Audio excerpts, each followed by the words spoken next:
Siku iliyofuatia Jumapili tarehe 10 Juni, siku mbili kabla ya Saitoti kutoa taarifa rasmi bungeni kuhusu walanguzi wa dawa za kulevya, George Saitoti alikuwa andamane na Oro Ojode kwa harambee ya kanisa moja huko Ndhiwa. Mjini Ndhiwa, waumini walikuwa wamejitayarisha vilivyo, huku viti vyao vikiwekwa tayari.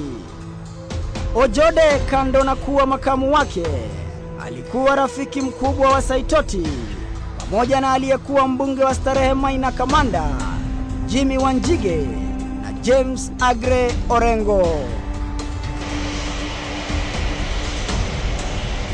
Inakisiwa kuwa George Saitoti aliwasili katika uwanja wa Wilson takriban mwendo wa saa 2 za asubuhi, huku akimsubiri mwenzake Orwa Ojode.